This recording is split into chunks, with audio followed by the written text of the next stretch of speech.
নববর্ষ সবাইকে। আজকে বানাবো এঁচোড় চিংড়ি।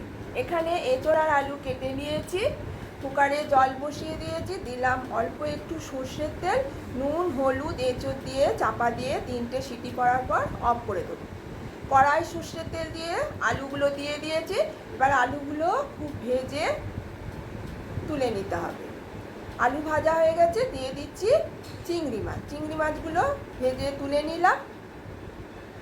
চিংড়ি মাছ ভাজা হয়ে গেছে, দিয়ে দিচ্ছি অল্প একটু সর্ষের তেল, দিলাম গোটা জিরে ফোড়ন, তেজপাতা, দারচিনি আর শুকনো লঙ্কা।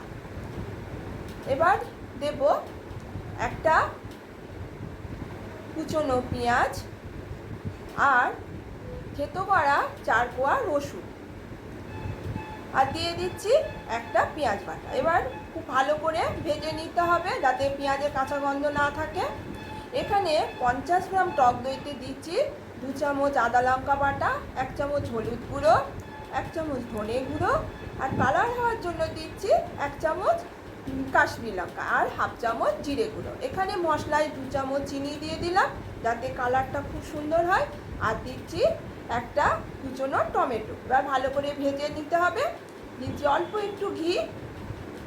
এবার মিক্সড করা মশলাটা দিয়ে দেব,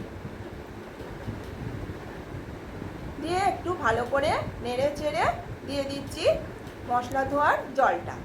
এবার মশলাটা খুব ভালো করে কষতে হবে যতক্ষণ না মশলা থেকে তেল ছাড়ে। দিয়ে দিচ্ছি 1/2 বাটি নারকেল কোড়া। নারকেল কোড়াটা দিচ্ছি যেহেতু আমি এটা চিংড়ি মাছ দিয়ে করছি, তাই এখানে নারকেল কোড়াটা অ্যাড করলাম। খুব ভালো করে কষে নিয়েছি, দিয়ে দিলাম আলু। আলুটা দেওয়ার পর খুব ভালো করে কষে নিতে হবে। দেব এবার এঁচোড়টা। এঁচোড়টা হলুদ দিয়ে সেদ্ধ করার জন্য এঁচোড় একদম কালার পারফেক্ট থাকে।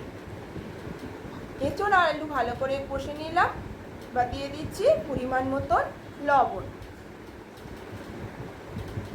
দিলাম উষ্ণ গরম জল।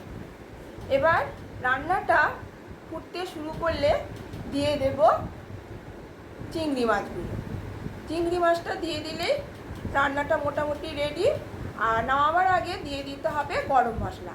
আমার রান্নাটা যদি ভালো লেগে থাকে আমার চ্যানেলটি সাবস্ক্রাইব করে দেবেন, লাইক আর শেয়ার করতে ভুলবেন না, আর কমেন্ট করে জানাবেন কেমন হয়েছে। এরপরে আসবো অন্য কোনো রেসিপি নিয়ে।